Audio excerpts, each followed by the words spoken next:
Começa agora o Rede TV News, com Boris Casoy e Amanda Klein. Boa noite. Olá, boa noite. O presidente eleito Jair Bolsonaro faz a primeira reunião para acertar detalhes do governo de transição. Fazenda, Planejamento, Indústria e Comércio ficarão em um só ministério. A agricultura será unificada com o meio ambiente. E você vai ver também. O juiz Sérgio Moro diz que vai refletir sobre eventual convite para ser ministro da Justiça ou membro do STF no governo Bolsonaro.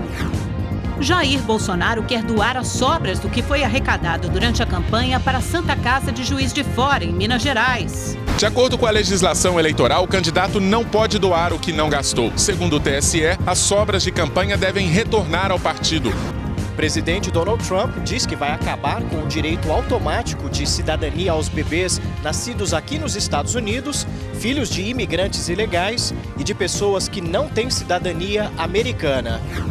Pela primeira vez, Cristiano Ronaldo fala sobre a acusação de ter estuprado uma ex-modelo americana há 9 anos em Las Vegas.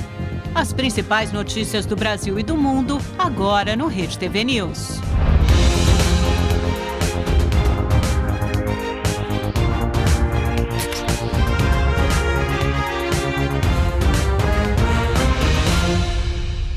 A eleição de Jair Bolsonaro trouxe de volta as discussões sobre a reforma da Previdência, mas a possibilidade de votar o texto que já está no Congresso é muito remota.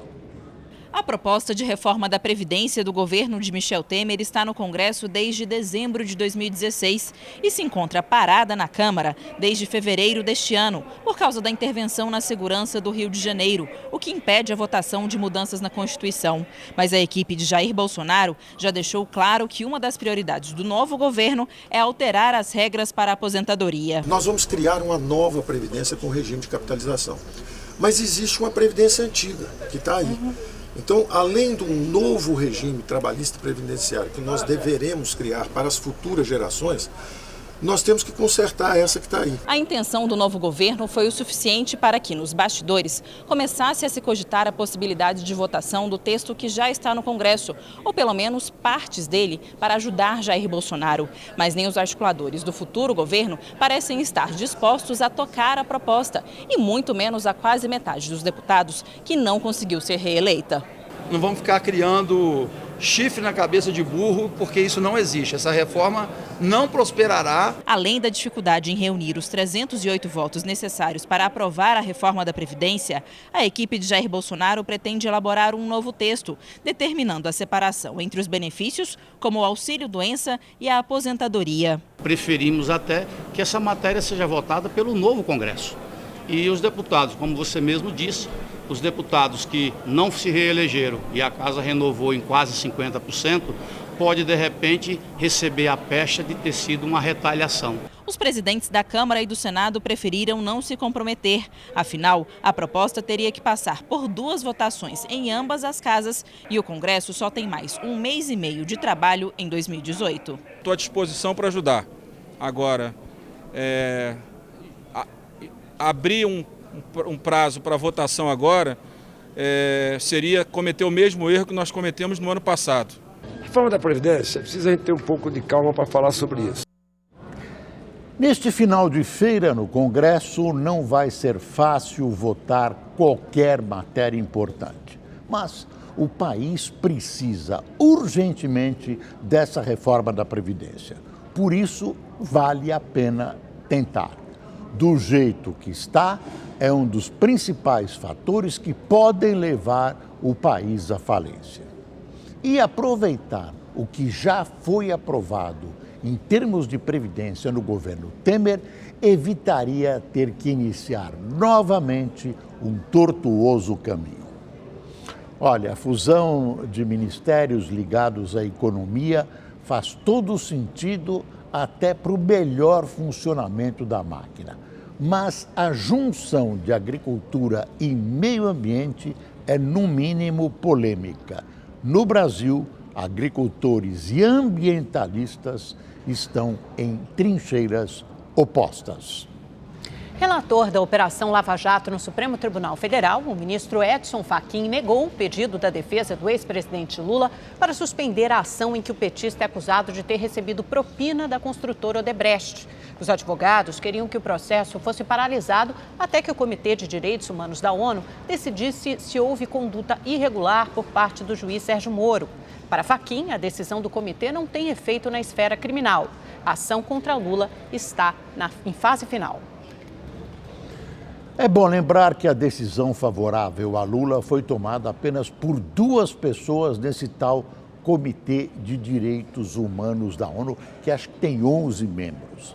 Além disso, trata-se de uma decisão que não pode se sobrepor à soberania nacional. Ponto final. Por isso, vale tanto quanto uma nota de R$3. A presidente do PT, senadora Gleisi Hoffmann, declarou hoje temer pela vida do ex-presidente Lula no governo do presidente eleito Jair Bolsonaro. Segundo Gleisi, vai ver que a derrota subiu a cabeça dela, o discurso feito por Bolsonaro no sábado, afirmando que Lula iria apodrecer na cadeia, não tem a ver com o Estado de Direito e o devido processo legal. Começou a valer nesta terça-feira o limite de R$1,5 milhão para o financiamento de imóveis pelo Sistema Financeiro de Habitação. O crédito é concedido via FGTS e também pela poupança, com juros de até 12% ao ano. O Conselho Monetário Nacional havia previsto que o novo teto passasse a valer em janeiro, mas acabou antecipando a data a pedido dos bancos, que precisam adaptar o sistema a esse novo limite. Começaram a valer hoje os novos preços de referência do diesel adotados pela Agência Nacional do Petróleo. Os valores ficaram, em média, 10% mais baratos nas refinarias. A queda reflete o recuo do dólar e do petróleo. Com o reajuste, a Petrobras passou a vender o litro a R$ 2,12. O novo preço fica em vigor até o dia 28 de novembro, quando a ANP fará um novo cálculo. Desde junho, após o fim da greve dos caminhoneiros, o diesel é subsidiado pelo governo federal. Hora de conversar com o nosso comentarista de política, Reinaldo Azevedo. Oi, Reinaldo, boa noite. Me diga, entre essas medidas anunciadas ou especuladas pelo futuro governo Bolsonaro, o que tem de certo e o que tem de errado? Boa noite, Amanda. Boa noite, Boris. Olha, há uma porção de coisas que eu considero certas, uma porção que eu considero erradas. Eu vou dar destaque aqui a uma coisa de cada lado, né? A reforma da Previdência. É um acerto o governo se alinhar, futuro governo, se alinhar com a reforma da Previdência. O Paulo Guedes fez hoje uma declaração dizendo: eu sempre fui favorável à reforma da Previdência. E aqui eu quero deixar claro uma coisa, eu também. Né? Eu também. Quem foi contra foi o Jair Bolsonaro. Né? Porcaria. Opa, estamos com um probleminha na comunicação com o Reinaldo Azevedo. Daqui a pouco a gente volta. Ele estava comentando sobre as primeiras medidas anunciadas pelo governo Bolsonaro. Por enquanto, prossegue o noticiário. O desemprego voltou a cair no trimestre encerrado em setembro. Segundo o IBGE, a taxa agora é de 11,9%. São 12 milhões e meio de brasileiros desempregados, 470 mil a menos em relação ao mesmo período do ano passado.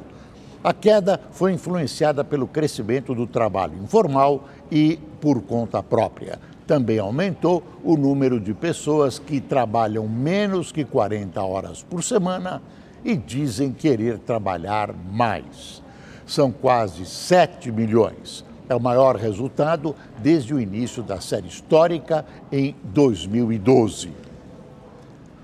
Com avanços homeopáticos, ainda não resolvendo tudo, o presidente eleito Bolsonaro vai receber o país num comecinho de recuperação em alguns setores. Claro, repito, não é tudo o que precisamos, mas é um bom começo depois do desastre que os governos do PT legaram aos brasileiros. Vamos voltar a falar com o Reinaldo Azevedo agora, nosso comentarista de política. Reinaldo, você viu que foi só a gente começar a falar sobre reforma da Previdência, deu bug, caiu a conexão, sinal de que não será nada fácil, acho que nem para o novo governo aprovar a velha reforma com os velhos parlamentares. Muitos deles vão embora para casa no final do ano, né, Reinaldo? É isso aí, Amanda. Vamos tentar de novo.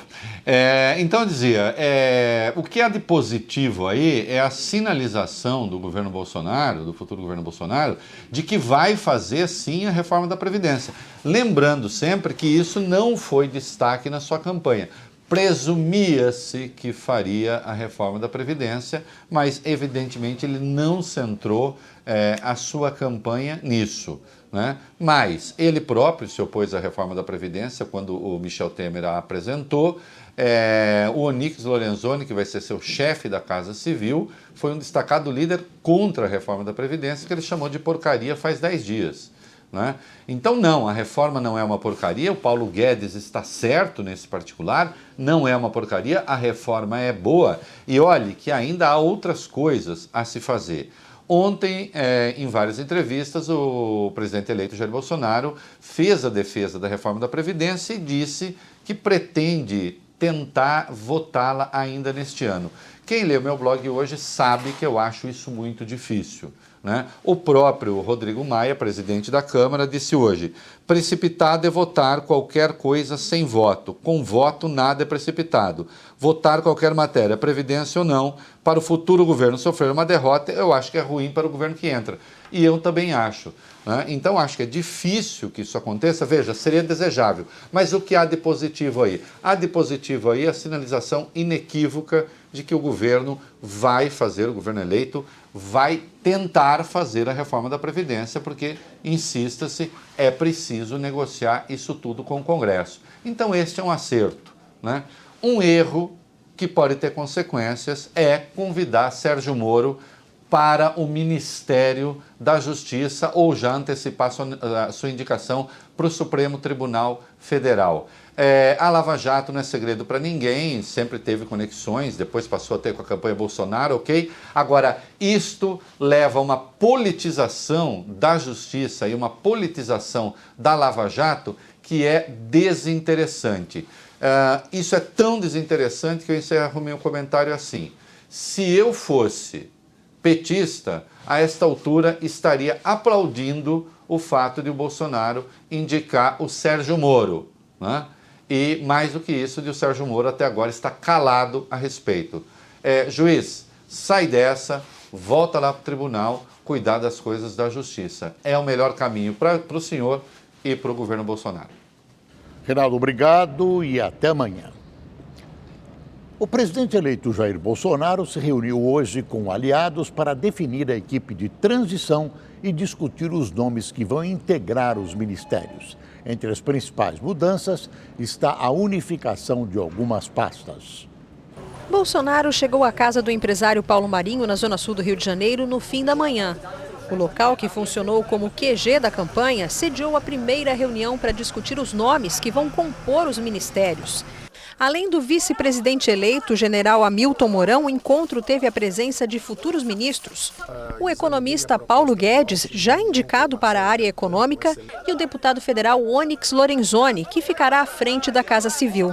Entre as principais mudanças está a unificação dos ministérios da Fazenda, Planejamento, Indústria e Comércio para compor a pasta da economia, contrariando o que Bolsonaro disse na semana passada ao ser criticado pelo setor.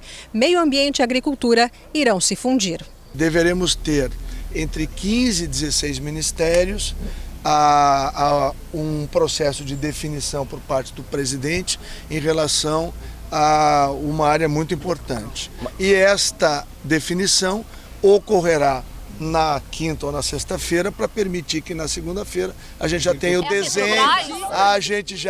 o desenho, dos ministérios com capacidade de ser divulgado. O astronauta Marcos Pontes, o primeiro brasileiro a ir para o espaço, está praticamente certo no Ministério da Ciência e Tecnologia. Antes mesmo do anúncio oficial, ele se manifestou nas suas redes sociais. Eu estou muito feliz de ter participado não só da campanha, mas também da oportunidade de participar deste novo governo em uma área que tem sido a minha vida por 41 anos. Outro nome confirmado é o do general Augusto Heleno, que vai comandar o Ministério da Defesa. Cotado para assumir o Ministério da Justiça ou para ocupar uma vaga no Supremo Tribunal Federal, o juiz Sérgio Moro vê com bons olhos essa possibilidade. Em nota, ele disse que ficou honrado com a lembrança e que, caso o convite seja feito, será objeto de discussão e reflexão. Esperamos que ele se engaje de alguma forma, é um nome muito emblemático, um nome muito importante para o Brasil, para a população do Brasil. Estamos na expectativa que ele aceite se engajar de alguma forma. Sobre o comando das estatais, Paulo Guedes disse que o assunto não foi discutido, mas sobre o Banco Central, ele defende a independência na nomeação. Nós vamos aprovar um projeto de Banco Central independente. E a essência desse projeto os mandatos são não coincidentes. Os mandatos são não coincidentes, então vai da metade do mandato até o outro. É interessante essa história da independência do Banco Central. Muita gente boa torce por ela, mas também é uma questão polêmica num país de uma economia tão complicada como a do Brasil. Outra coisa é o general Heleno, que é uma figura da melhor qualidade. Ele comandou as tropas brasileiras no Haiti, dentre outras funções importantes que teve. Já trabalhei com ele em outra emissora, é uma pessoa que conhece muito bem esse setor e principalmente conhece o Brasil e tem o respeito da tropa. Agora, se eu fosse o juiz Sérgio Moro, eu coroava a minha atuação como juiz de primeira instância, agradecendo, não dizendo que eu iria pensar para o presidente Bolsonaro, para o presidente eleito, mas dizendo que não aceitaria esse cargo. O presidente eleito, Jair Bolsonaro, anunciou hoje que pretende doar as sobras do que foi arrecadado durante a campanha para a Santa Casa de Juiz de Fora, em Minas Gerais. Mas a legislação eleitoral não permite. O anúncio foi feito nas redes sociais. Jair Bolsonaro informou que a campanha à presidência custou cerca de R$1,5 milhão, menos da metade dos mais de 4 milhões que foram arrecadados. O presidente eleito encerrou a publicação com estas palavras: pretendo doar o restante para a Santa Casa de Juiz de Fora, onde nasci novamente. Acredito que aqueles que em mim confiaram estarão de acordo. Eu acho uma boa. Concordo. Eu acho uma atitude bem coerente da parte dele, né? É o mais certo a fazer, né? É ótimo, mostra lisura no processo eleitoral e é interessante. Se fosse possível, seria muito bom. Bolsonaro foi socorrido em Juiz de Fora no dia 6 de setembro, logo após ser esfaqueado durante um ato de campanha. O candidato passou por uma cirurgia e depois foi transferido para São Paulo. Neste vídeo, ainda bastante debilitado, ele agradeceu os médicos e funcionários da Santa Casa. Essa equipe maravilhosa, abençoada por Deus, detectou e evitou que o mal acontecesse.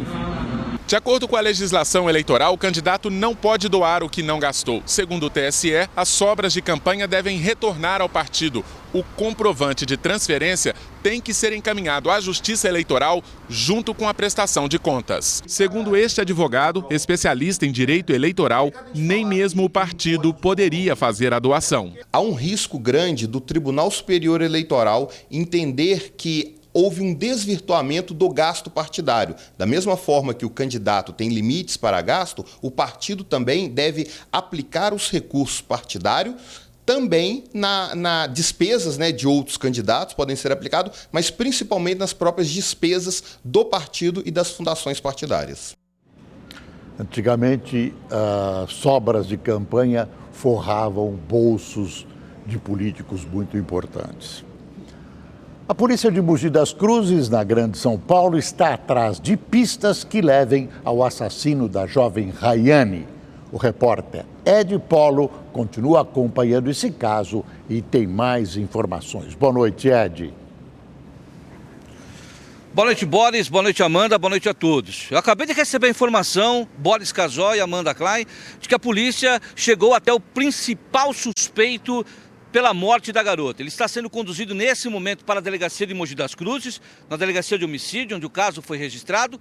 Oficialmente a polícia não confirma. Estou conversando com uma fonte, um investigador que participa desta investigação, e ele está falando comigo agora dizendo que essa pessoa estaria sim sendo conduzida para a delegacia. E tem mais, não seria ninguém da família, não seria ninguém ligado ao rol de amizades da menina, ele apenas teria dado uma carona para ela. Inclusive, a polícia já tem em mãos, conseguiu hoje um vídeo. Este vídeo mostraria a Rayane dentro desse veículo que a polícia acredita ser desse suspeito. Por coincidência, esse rapaz, esse homem, foi detido bem perto do local do matagal onde a Rayane foi desovada depois do crime, na madrugada do dia 21, na região ali no matagal, na cidade de Guararema, bem perto da rodovia Ayrton Senna, e esse rapaz teria sido preso no trabalho dele, quer dizer, estaria sido detido nesse trabalho e levado até a delegacia. Tudo isso está acontecendo, estou conversando com ele agora e está dizendo exatamente isso. Então, possivelmente a polícia oficialmente não confirma, mas um suspeito já está sendo levado para a delegacia e poderia aí ser o principal assassino desta jovem. Rayane estava desaparecida há mais de uma semana, ela sumiu no dia 20, num sábado, depois de ir a uma festa com duas amigas num sítio em Mogi das Cruzes, estava sumida, foi encontrada morta, e a polícia também conseguiu hoje, para finalizar, Boris Casoy, o laudo já oficial do telefone. No telefone da garota, no dia do crime, ela fez, na noite do crime, a madrugada, de sábado para domingo, 15 ligações para amigos, parentes, nada ligada, né, a essa preocupação em si, ao estado dela. Muita gente preocupada com ela poder estar drogada, alcoolizada. A polícia já tem essa informação. Inclusive, o laudo do último telefonema, que foi dado no dia 22, no domingo, às 2h10, ela tentando ligar para a polícia. Não conseguiu. 14 segundos, Boris Casoy e Amanda Klein. 14 segundos que poderiam custar a vida desta menina, mas, infelizmente, a ligação não chegou a ser feita para o serviço de 190. Hoje também foram ouvidos os donos do sítio, porque lá é um sítio que, segundo informações, acontecem muitas festas regadas a drogas e bebidas. Continuamos aqui, qualquer momento eu volto com mais informações da possível prisão desse assassino de Rayane. É de Polo, de São Paulo, para o Rede TV News. História horrível, né? Obrigada, Ed. Qualquer novidade sobre a confirmação de identidade desse suspeito, a gente volta a se falar. Olha, em Natal, uma mãe fantasiou o filho de 9 anos de escravo para uma festa de Halloween. A mulher pintou o corpo dele, fez marcas para simular ferimentos e ainda acorrentou o garoto. As fotos que ela mesma postou nas redes sociais e depois apagou ganharam grande repercussão. A escola que o menino estuda disse que não compactua com expressões de racismo ou preconceito. Já o Conselho Estadual de Políticas de Promoção de Igualdade Racial do Rio Grande do Norte lembrou que racismo é crime inafiançável. Que mãe extremosa! Se essa fantasia não é racista, ela é de péssimo gosto, fantasiar o filho de escravo. Como diria o conselheiro Acácio, santa ignorância. Um homem atirou na ex-mulher dentro do Hospital Regional de Ceilândia, no Distrito Federal. Ela estava com um bebê de 5 meses de vida no colo no momento dos disparos. Fabrício Machado, de 20 anos, entrou no hospital por volta das 5 da tarde de segunda-feira. Segundo testemunhas, a ex-mulher Graziele Souza Carvalho, de 18 anos, estava com o bebê na pediatria quando ele chegou. Ele veio, falou com a mulher dele, falou com a criança, né? Deu um beijo na criança, pegou no colo. Após uma discussão, Fabrício saiu do hospital, pegou a arma no carro, voltou e atirou em Graziele, que foi baleada na perna e no peito. A moça passou por cirurgia e está estável. O bebê que estava no colo da mãe caiu, passa bem. Uma funcionária do hospital foi atingida, mas não corre risco de vida. O homem fugiu. Como sempre, que é cheio, e ele entrou lá dentro para fazer isso aí. Poderia ter muito mais vítimas, né? Parece uma cena de filme, foi horrível. Em Goiânia, uma mulher foi encontrada morta com sinais de tortura e violência sexual. Jéssica Souza dos Santos, de 27 anos, foi encontrada amarrada a cobertores dentro de uma caixa de papelão. Ela estava nua, com as pontas dos dedos cortadas e com várias perfurações de faca. Uma testemunha disse à polícia que viu 2 homens colocarem o corpo no local. Aparentemente, ela foi deixada aqui no local por volta das 11 horas da noite. Sua moto, inclusive, ao lado do corpo, deixaram aparentemente em sua moto mesmo. Nós estamos fazendo os primeiros levantamentos, vamos buscar imagens de câmera de segurança aqui do local e temos uma linha de investigação e estamos trabalhando nela. Uma mãe e um bebê morreram após o parto em Santos, no litoral paulista. A família acusa o hospital onde eles foram atendidos de negligência médica. Essa era a 11ª gravidez de Marilu, que tinha 45 anos. Quando começou a sentir contrações no último dia 9, Ricardo trouxe a esposa até este hospital em Santos e disse que explicou à equipe que se tratava de uma gestação de risco. Nós relatamos todas as gestações, como foi cada uma.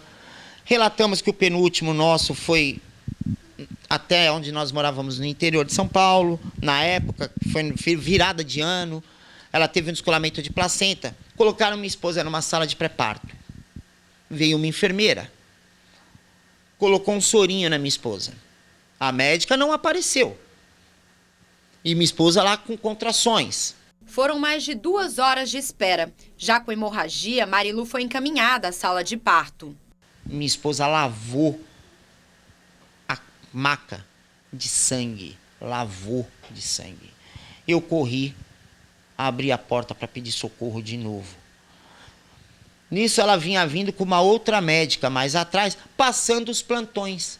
E eu gritei, minha esposa está sangrando até morrer. Ela falou de novo, isso é normal. Ricardo pediu para a médica que estava de plantão examinar a esposa várias vezes. Mas segundo ele, ela se recusou e insistiu que a situação era normal.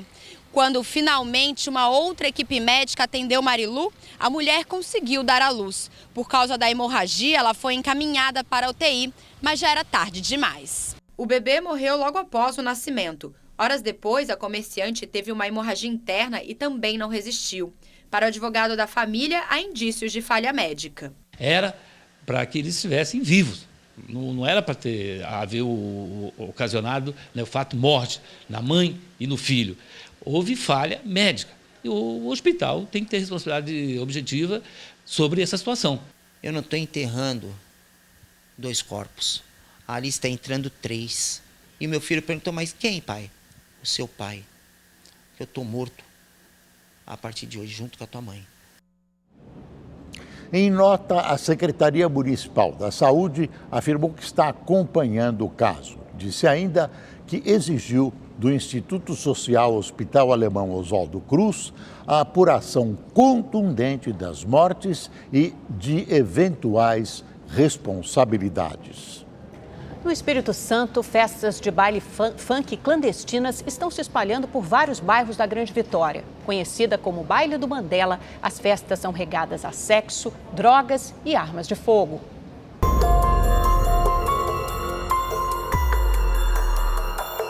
As festas são organizadas pelas redes sociais ou por aplicativos de mensagens. Começam de madrugada e acabam somente pela manhã.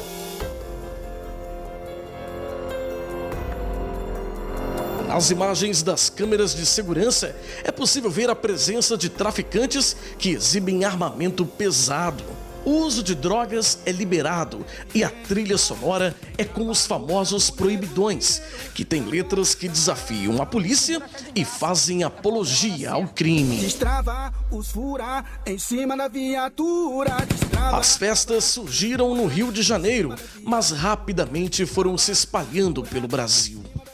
Os bailes funk, conhecidos como Mandela, são realizados em vários pontos da Grande Vitória. E segundo a polícia, eles acontecem de maneira irregular, sem autorização da prefeitura. Ainda também são organizados por traficantes que comandam o tráfico de drogas na região. Por serem itinerantes, eles dificultam a ação da polícia. Madrugada de segunda-feira, as imagens são do Morro do Alagoano, em Vitória. Um policial policial aparece segurando uma mulher pelo cabelo durante um baile do Mandela. Segundos depois, ele empurra a mulher, que cai no chão. Veja mais uma vez. Indagada, a polícia disse que agiu desta forma para afastar a multidão concentrada. Em nota, a PM disse que as festas devem ser fiscalizadas pelas prefeituras das cidades. Algumas delas responderam que têm ajudado a polícia no combate dessa prática, que tem tirado literalmente o sono dos moradores.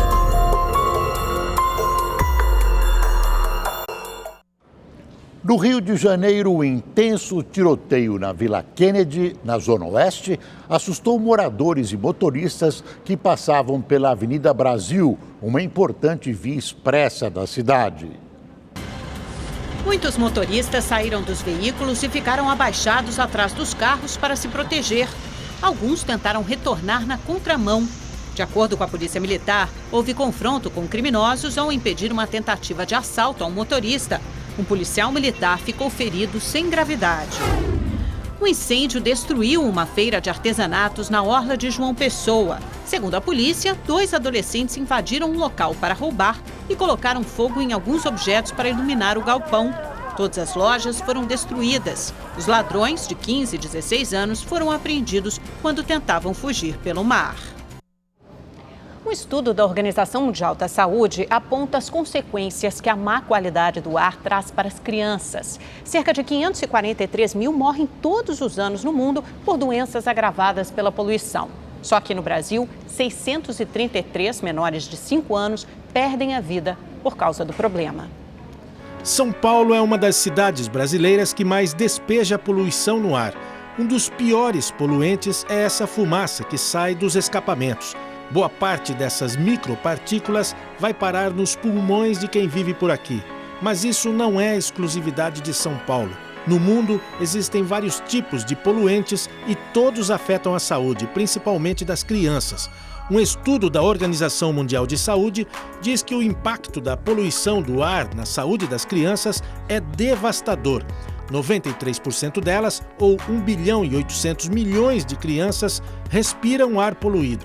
O resultado... Ela tem algum problema respiratório? Então, ela faz sim tratamento, ela tem bronquite. Tem um que tem rinite alérgica. Bronquite asmática. A pesquisa da Organização Mundial de Saúde mostra que crianças e adolescentes de todo o mundo respiram um ar tão poluído que coloca em risco a saúde delas.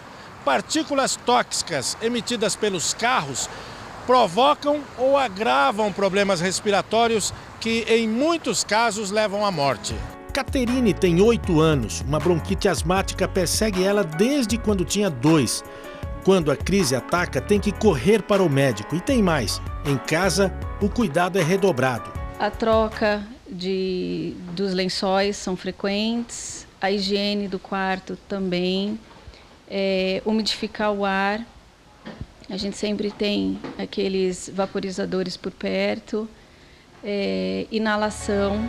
No outono, o número de crianças com infecções, crises asmáticas, chiados no peito e dificuldades respiratórias aumenta.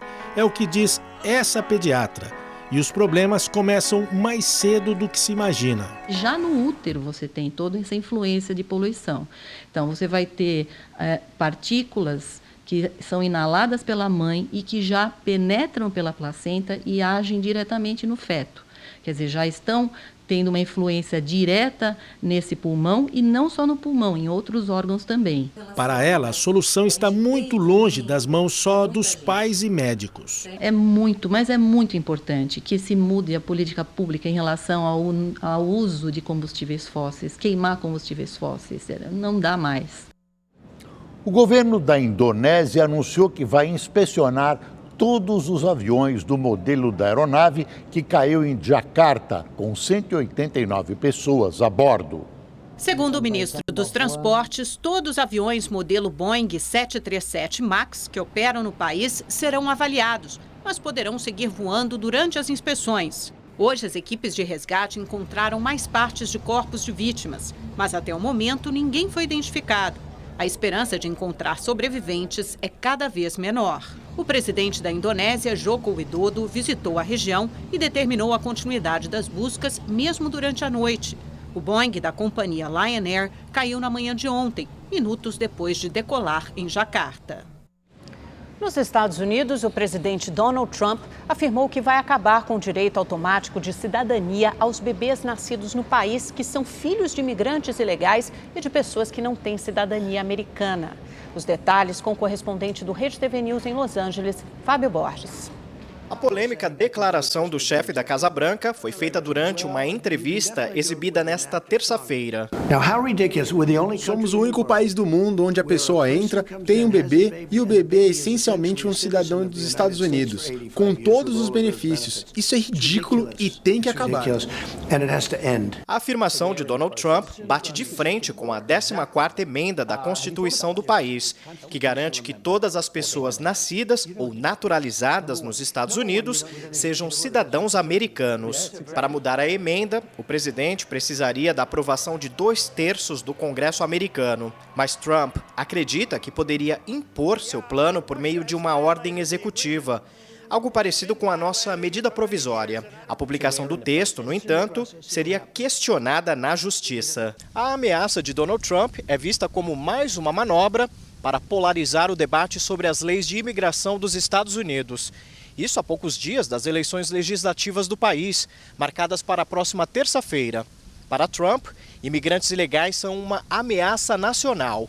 O presidente também culpa o partido de oposição, os democratas, por não ajudar a criar regras de imigração mais rígidas. O republicano também está empenhado em barrar a chegada da caravana de imigrantes da América Central que marcham rumo aos Estados Unidos. O general da Força Aérea Americana anunciou o deslocamento de tropas para a Califórnia, Arizona e Texas. Até o final dessa semana, vamos enviar 5.200 soldados à nossa fronteira ao sul. Esta é uma adição aos 2.092 agentes da Guarda Nacional que já estão efetivos. O general também confirmou que os soldados vão contar com o auxílio de helicópteros, aviões, barreiras, arame farpado e armas de fogo. A caravana, que conta com cerca de 7.000 cidadãos de Honduras, Guatemala e El Salvador, teve início no dia 13 de outubro. Os migrantes agora avançam pelo estado mexicano de Oaxaca. Eles ainda têm uma caminhada de cerca de 1.600 quilômetros até a fronteira com os Estados Unidos. A jornada pode demorar semanas. Os migrantes, que fogem da violência e pobreza de seus países, pretendem pedir asilo nos Estados Unidos. Para Trump, a caravana é formada por criminosos. O presidente americano também afirmou que as Forças Armadas estão prontas para impedir a entrada ilegal no país. Já os que pedirem asilo para tentar entrar de maneira legal terão os processos analisados pelo governo, garantiu o republicano. Fábio Borges, de Los Angeles, para o Rede TV News. Essa ameaça que o presidente americano fez tromba com a Constituição dos Estados Unidos. Além disso, Trump demonstra uma ignorância absurda ao dizer que os Estados Unidos são o único país do mundo a atribuir cidadania a quem nasce lá. Há vários exemplos disso, inclusive um aqui muito perto no Brasil. O problema de Trump está nas eleições dos próximos dias. Seu partido, o republicano, pode perder a maioria no Congresso. Trump, usando essa questão dos migrantes como pretexto, está tentando, e vai ser difícil, reverter esse quadro. O presidente Donald Trump visitou hoje os sobreviventes de um ataque a uma sinagoga no último sábado em Pittsburgh, na Pensilvânia. Um homem abriu fogo no local e matou 11 pessoas. Houve protesto com a chegada do presidente, que também recebeu uma carta com 70.000 assinaturas pedindo para que ele não viesse à cidade enquanto não rejeitar completamente o supremacismo branco. O ataque à sinagoga foi o mais grave já ocorrido contra a comunidade judaica dos Estados Unidos. A China autorizou hoje a comercialização de animais em risco de extinção. O governo chinês tomou a decisão no mesmo dia em que foi divulgado um estudo que mostra que mais da metade dos animais selvagens da Terra morreu nos últimos 44 anos. As informações você acompanha agora com Marcelo Espíndola, correspondente do Rede TV News na Ásia. A decisão do governo chinês causou muita indignação. O país coloca em risco parte da fauna do planeta no dia em que a organização não governamental Fundo Mundial para a Natureza divulga estudos sobre a morte de animais no mundo. Os números do relatório da WWF mostram uma realidade assustadora. Nos últimos 44 anos, a quantidade global de animais selvagens diminuiu em 60%. O levantamento chama atenção para bichos como o elefante africano, na Tanzânia, que teve 60% da população morta em apenas 5 anos por causa da caça ilegal de marfim. Outro exemplo são os orangotangos no Borel, ilha do sul da Ásia. 100 mil desses primatas foram mortos em 6 anos por causa do desmatamento para plantações de madeira e óleo de palma. O massacre a ursos polares também chama atenção. A estimativa é de redução em 30% deles por causa do aquecimento solar. A pesquisa revelou ainda que 90% das aves marinhas têm plástico no estômago, um aumento expressivo quando comparado aos 5% das aves que tinham este problema em 1960. O estudo explica que o homem acaba atingido por essa matança acelerada. 3 bilhões de pessoas dependem da vida selvagem para comer e trabalhar. O dano afeta a economia. A destruição da natureza traz prejuízos de 125 trilhões de dólares, cerca de 456 trilhões de reais. No mesmo dia da divulgação destes dados, a China também fez um anúncio preocupante. Reverteu uma proibição de 1993 para a comercialização de ossos de tigres e chifres de rinocerontes, espécies em extinção, consideradas com poderes curativos, segundo a medicina tradicional chinesa. A WWF pediu para que a China volte atrás da decisão. A ONG pede que seja desenvolvido um tratado internacional nos próximos 2 anos, com base no Acordo Climático de Paris, para proteger a vida selvagem e reverter os impactos humanos na natureza. Marcelo Espíndola, de Macau, para o Rede TV News. E agora uma boa notícia. O brasileiro Daniel Monsanto de Castro, que vive na França, acaba de encontrar o pai, Ricardo Carvalho de Castro, de 66 anos, que estava desaparecido há 2 semanas. Pai e filho moram em Saint-Germain-en-Laye. O pai sofre de Alzheimer e desapareceu no dia 16 deste mês. Desesperado, Daniel acabou mobilizando a pequena cidade.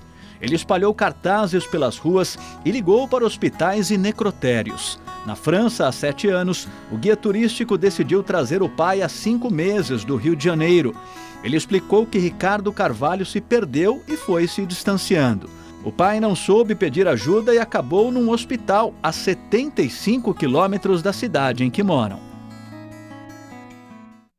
Um ex-enfermeiro alemão admitiu que matou 100 pacientes injetando intencionalmente drogas para causar paradas cardíacas. A confissão aconteceu na abertura de seu julgamento. A correspondente Érica Abreu tem mais detalhes. Nils Ruhl, de 41 anos, chegou para o julgamento tentando fugir das fotos. Sem a imprensa na sala de audiência, a vergonha em revelar o rosto deu lugar à confissão sobre os crimes. Após 1 minuto de silêncio em homenagem às vítimas, Hugel admitiu ter assassinado 100 pacientes em 2 hospitais da Alemanha entre 1999 e 2005. O ex-enfermeiro confessou que injetava drogas nas vítimas para causar paradas cardíacas. Em seguida, ele tentava reanimar os pacientes, na maioria das vezes sem sucesso. As vítimas tinham entre 34 e 96 anos. Para a promotoria, uma das razões para os crimes está relacionada ao ego de Hugel. Ele queria reanimar as vítimas para que depois pudesse se destacar na frente dos colegas por suas habilidades. O alemão é considerado o maior assassino em série da história do país desde a Segunda Guerra. Ele foi condenado à prisão perpétua em 2015 por 2 assassinatos. Érica Abreu, de Londres, para o Rede TV News. piedoso enfermeiro esse. O mau tempo já deixou pelo menos 10 mortos da Itália. Os casos foram registrados em diferentes partes do país. Tempestades e fortes ventos provocam há 2 dias desmoronamentos, quedas de árvores e inundações. Veneza foi uma das cidades mais afetadas. A água alcançou maior nível em uma década e a Praça de São Marcos teve que ser interditada. Em Gênova, o aeroporto foi fechado e os ventos deixaram um cais destruído e diversos iates danificados. E chegou a hora de saber como fica a previsão do tempo amanhã em todo o país com a Gabriela de França. Olá, boa noite para todo mundo. Olha, já adianto que tem frente fria à vista, viu? Antes da gente ver como fica o tempo amanhã, dá só uma olhada na chuvarada que caiu de ontem para hoje em Brasília. Este vídeo foi gravado de dentro de um ônibus e mostra aí os estragos. As ruas ficaram completamente alagadas. Em alguns locais teve até chuva de granizo. Este córrego não aguentou e acabou transbordando. A água invadiu aí casas. Agora, olha só, o prédio do Ministério dos Esportes ficou assim, teve alagamento. Uma tubulação se rompeu, o prédio precisou ser evacuado, mas logo em seguida foi liberado. Bom, e amanhã tem alerta aí para temporal por causa de uma frente fria lá no sul do Brasil. Ela vai espalhar chuva forte e volumosa em todo o estado aqui do Rio Grande do Sul, em áreas aqui de Santa Catarina e até do Paraná. No restante do Brasil também tem previsão de pancadas de chuva, né? Elas continuam e só não chove nessas áreas em amarelo. O tempo fica firme, com muito sol e calor aqui no Amapá, norte do Pará, pegando boa parte do Nordeste até o norte da Bahia. Por enquanto, o tempo ainda fica seco, aí ensolarado também, no Espírito Santo, Rio de Janeiro, na maior parte de Minas Gerais e em áreas aqui do estado de São Paulo, incluindo aí a Grande São Paulo. Na capital paulista amanhã, olha só, mais um dia de sol e vai estar quente, viu? A máxima chega aos 30 graus. O clima é bem parecido em Minas Gerais, a gente vai lá para a capital Belo Horizonte, por lá tem sol o dia todo e a temperatura fica entre 19 e 28 graus. Agora em Cuiabá, no Mato Grosso, a chuva continua sendo forte nesta quarta-feira, com trovoadas, mesmo assim a máxima chega aos 36 graus. É que Mato Grosso está nessa área em destaque aqui do nosso mapa, onde tem alerta para temporal, chuva forte, com trovoadas e até ventania. Isso acontece aqui desde o Acre, pegando o sul do Amazonas, Mato Grosso, sul do Pará, Tocantins, sul do Maranhão, do Piauí, até o interior da Bahia. Bom, eu fico por aqui. Para saber mais sobre o tempo, já sabe, né? É só clicar no site da Rede TV. Te vejo amanhã, hein? Até lá. Tchau, tchau. O português Cristiano Ronaldo se pronunciou pela primeira vez sobre uma acusação de estupro. Hoje, o jogador da Juventus se tornou a pessoa mais popular no Instagram. Dentro das 4 linhas, ele é um fenômeno. Autor de golaços, jogadas espetaculares, títulos e eleito 5 vezes o melhor do mundo pela FIFA. Depois disso, tudo que a gente viu e sabe do que ele é capaz com a bola nos pés, Cristiano Ronaldo agora se tornou a pessoa com o maior número de seguidores no Instagram no mundo. Acredite se quiser, são 144 milhões de pessoas de olho no gajo na rede social. Para se ter uma ideia, o número de seguidores de Ronaldo na rede equivale à população inteira da Rússia, o 9º país mais populoso do planeta. A transferência do Real Madrid para a Juventus no começo do ano ajudou a alavancar esse feito digital. E Ronaldo sabe muito bem usar a mídia a seu favor. Ele escolheu a France Football, que é a publicação de futebol mais respeitada do mundo, para quebrar o silêncio desde que deixou o clube espanhol. Revelou que tem mágoas do presidente do Real Madrid, Florentino Pérez. Não escondeu o desejo de ganhar a 6ª bola de ouro da carreira. O português não fugiu da pergunta de acusação de estupro contra uma ex-modelo americana há 9 anos em Las Vegas. Dei explicações à minha companheira. Meu filho Cristiano Júnior é muito pequeno para entender, mas o pior é para minha mãe e minhas irmãs. Elas estão atordoadas e ao mesmo tempo muito zangadas. Polêmica à parte, Cristiano Ronaldo é de fato um fenômeno do esporte e agora da era digital. Complicado é saber qual é o limite do português dentro e fora do campo. Peterson Isidoro, de Portugal, para o Rede TV News. se você quiser rever esta ou outra matéria do Rede TV News, basta inscrever-se agora no canal da Rede TV no YouTube. Lá você pode assistir a íntegra de todos os nossos programas. Acesse agora mesmo youtube.com/redetv. Há exatos 30 anos, Ayrton Senna conquistava o primeiro título na Fórmula 1 em Suzuka, no Japão. O piloto, considerado um dos mais completos da história do automobilismo mundial, quase não levou o título ao cair para a 16ª posição na largada. Com uma assombrosa corrida de recuperação, disputou a ponta com o então bicampeão Alain Prost, companheiro dele na McLaren.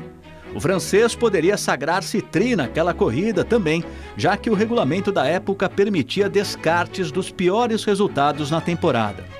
Com uma ultrapassagem magistral em cima de Prost, Senna terminou em primeiro, naquele que foi um dos seus melhores GPs na categoria. A partir dali, o piloto ganharia o respeito dos japoneses e conquistaria mais 2 títulos no Autódromo de Suzuka. Perdeu algum momento do Rede TV News ou então quer assistir novamente? Inscreva-se no canal da Rede TV no YouTube, sua emissora favorita no mundo digital. Uma ótima noite para você. Boa noite e até amanhã.